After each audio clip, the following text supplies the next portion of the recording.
Welcome to Gateway to Phoenix. I'm Phoenix City Councilman Bill Gates.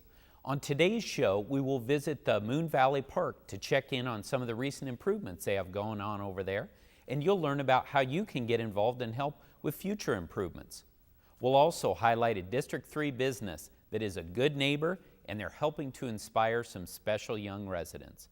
But first, I'm joined by Dave Moore. He's the president of American Indian College, and he's here today to talk to us about the college's unique approach to education. Welcome to Gateway to Phoenix, Dave. Thank you, Councilman Gates. Delight to be with you. So you're the president of American Indian College. Tell us where that's located. At 15th Avenue between Hatcher and Peoria in Sunny Slope. Outstanding, right in District 3. Exactly. And now, how long have you been located there? Since 1972. Now, I understand that your college is one of only, I think, about 35 accredited colleges that are serving primarily Native American students. That's not a government school. So can you talk to us about why it's such a unique school? Yeah, just to clarify that, you're right, there are about 35 colleges in the United States primarily serving Native Americans. Ours is the only one that is not operated by the government. The others are tribal colleges, or a few colleges run federally by the Bureau of Indian Affairs. And your question was, what's unique about ours? Well, what's unique is it's the only one of its kind. There's not any other school like it, and we have Native American students, mostly from Arizona and New Mexico, but also from other places, and we have some Hispanic students as well who kind of feel like they fit in there. And where do now you mentioned that the students primarily come from kind of the southwestern region. Right. And what type of majors do you offer there at American Indian College? The college started out in 1957 at a different location as a Bible college. And so the school has retained its Christian roots. And we still offer a program in Christian ministry, but we also offer two other majors, business and elementary education. And where do the students tend to go work, once they graduate? Yeah, many of our students from the reservations particularly want to go back and be a part of their communities. As we know, economic vitality is pretty stagnant in many reservation communities. Unemployment is high, and our students tend to want to go back and add to the economic and the spiritual vitality and to be able to raise the standards. In fact, we had some elementary education graduates just this past year. One of them graduated in December. In January, he was hired, and he's teaching in Cameron on the Navajo Reservation now. That's Another great. graduate was hired immediately, and we have students now who tell me in that program that they plan to go back because they want to be a role model and teach in elementary education, influence students, and be a factor in the community. And of course, many of our Christian ministry graduates will go back in roles of pastors of congregations on the reservation or other types of ministry as well. And what are your graduation rates like at your school, and how does that compare to the other in-state colleges? Well, our graduation rates are a little bit below the national average for all colleges, but they're actually higher than other schools that serve primarily Native American students, or they're higher for Native American students who attend other colleges. So we have a pretty good graduation rate in comparison if you're considering Native American students.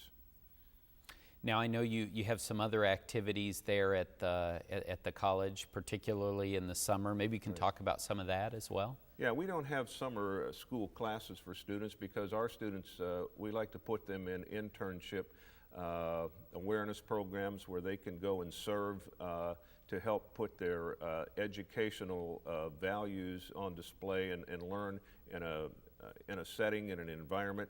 But the campus is there, and a lot of people find it attractive and want to use it. So, for example, we have basketball camps there throughout the summer. In fact, I'll tell you a quick anecdotal story about that. We just hired a new faculty member last week, Native American man who had taught community college in Phoenix and had also been part of the leadership of the Native American awareness for high school students at some of the Phoenix Indian school districts for over 20 years. Wow. He didn't know about the school, but the way he found out about it was he was bringing his son to a basketball camp in the summertime. We wound up getting in contact with him, interviewed him, was very impressed with his credentials and what he could bring to us and his background in Native American awareness and his educational background that he would bring to us. So that's kind of an interesting story that just took place. Yeah, well, I know I stopped by the college recently, had the opportunity to take a tour. Thank you very much. Great campus there. Thank you. And a great gym. So I can certainly see why you have the basketball camps there. I know Tom Kuiper has his over there. Exactly. And so it's a great addition to the community there. Thank you, yeah.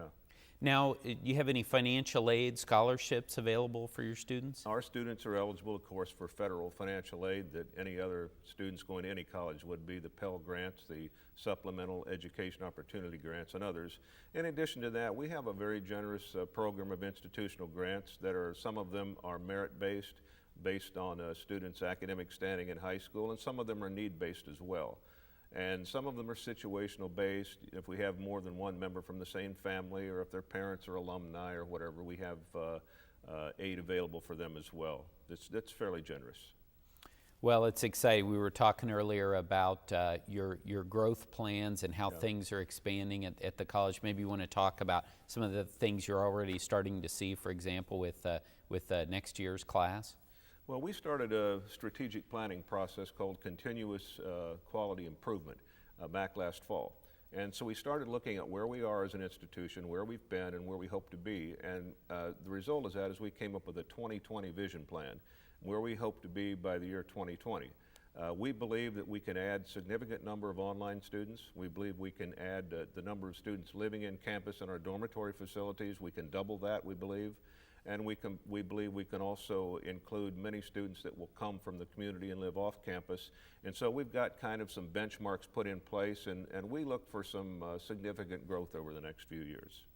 Well, that's great news. I really want to thank you for coming on the show, and I also want to say, how proud I am to have your institution within District 3. It's such a unique institution, as you've talked about. Really doing some great work, and very excited to hear about the bright future ahead. So thanks again for coming on this show. Your endorsement means a great deal to us. Thank you. Thank you so much for inviting me. Thank you. Coming up next, we'll visit Moon Valley Park and check out some of the recent improvements. Please keep watching Gateway to Phoenix.